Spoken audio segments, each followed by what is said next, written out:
Another great report just came out, and if you haven't read it yet, I can't recommend it enough. It came out from the Altimeter Group. Charlene Lee, who wrote Groundswell, put this together.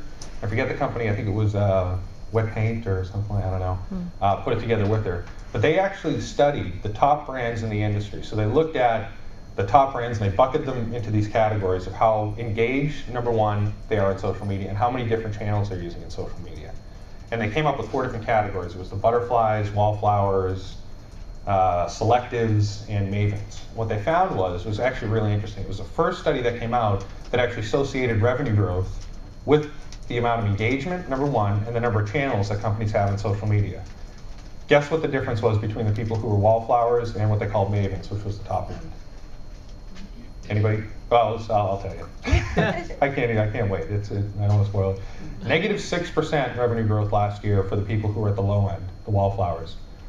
Plus 18% growth on the other side for people who were really active, who had more than 4 channels in social media, were actively engaged on it. I think social media ROI is really easy to track. So for those of you that forgot, this is how you track ROI. It's profits minus an investment divided by the investment. It's actually really straightforward. So for example, we invested as a group, let's say we're going to run a marketing program, we decide collectively we're all going to put in some dollars, and we invest $1,000. We generate $5,000 in revenue. Take the 5,000 minus 1,000, gives you 4,000, divided by 1,000. We have a 400% ROI. It's actually that simple.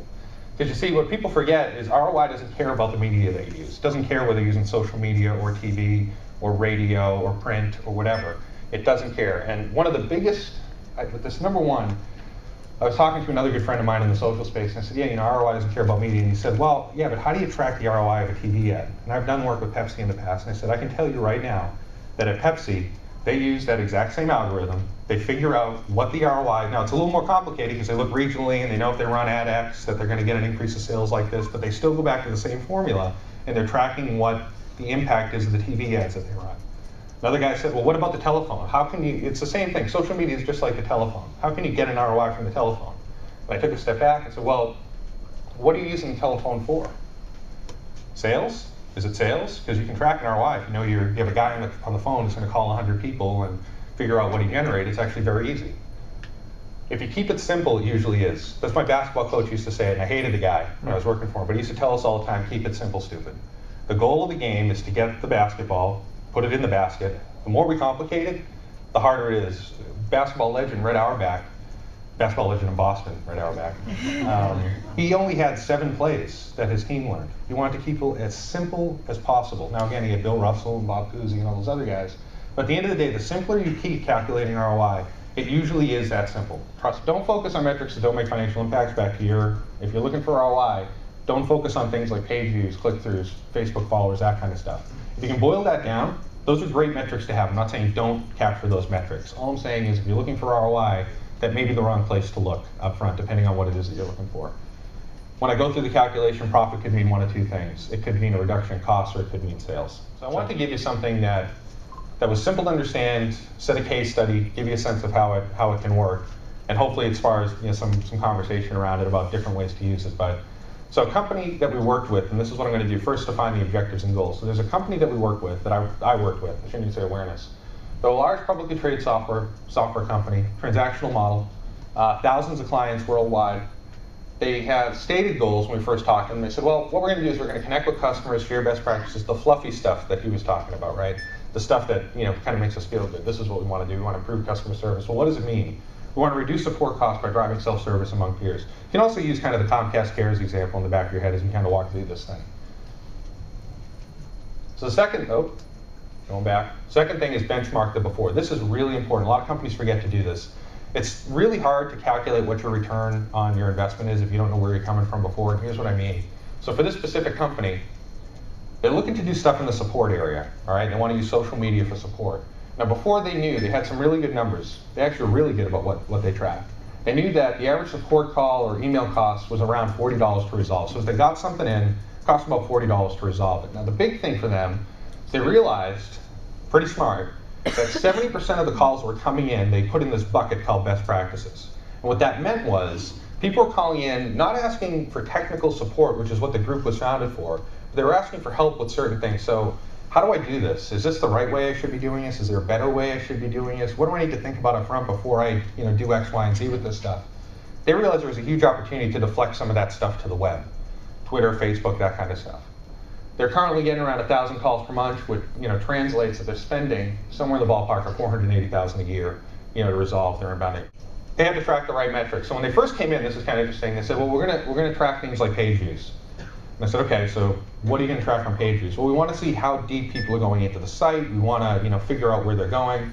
All good data to get. I said, but chances are if you're tracking a high page view number for a peer support area, something's wrong, because it means people are digging around, they can't find the answer that they need.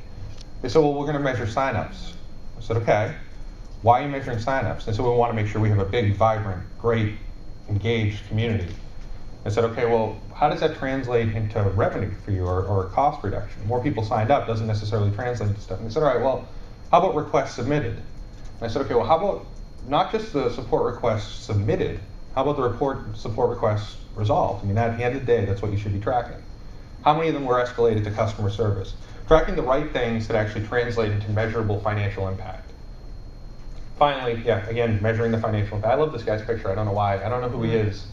I'm assuming he is from New York, though, just with glasses like that.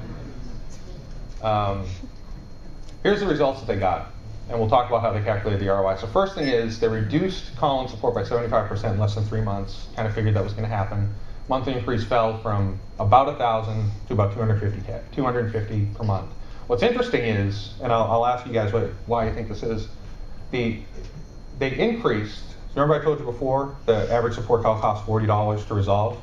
This increased to $50. Anybody have an idea? It increased to $50. Anybody have an idea why? You can just shout it out. Only the most difficult problems can get solved. Exactly. So now they were actually focusing on the hardest, most difficult problems. So of course it took a longer time to resolve, took more people to get involved, it cost more to resolve the issues. So monthly spend on these same requests went to 12.5K, about 150K annually when they added a community around 65K. And the total investment factoring in people and that kind of stuff was about 215K. So when you look at it, and I promise you I didn't figure out this number, I didn't back into this number. It was 480K minus 215, divided by 215, your ROI was 123%.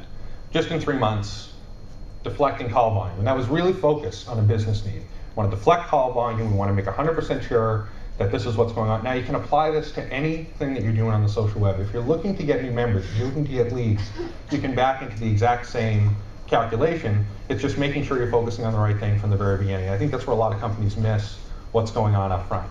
What were the tactics that they actually used to generate the ROI?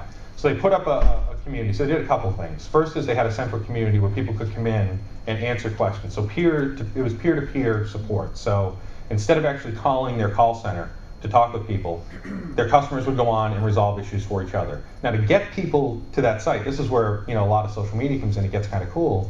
Because they're a big company, they sent out, they had their email lists and they were making sure that people were copied on transactional emails. Every time that they submitted a support request to the regular support email, they got back an email with the username and password to the community and said, hey, can you check this out?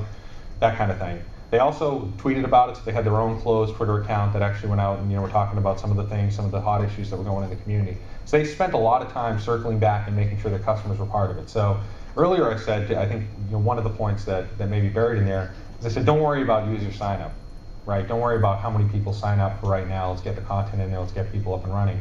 So you have to worry about the people that sign up, right? Because if there's no one there, it's great to talk to myself, but at the end of the day, I'm kind of boring, and I don't want to hear that. Especially customers, they won't come back if there's not a lot of stuff up there. So they did spend time up front seeding content, making sure there was enough stuff there to track, making sure there were enough things there for people to engage with.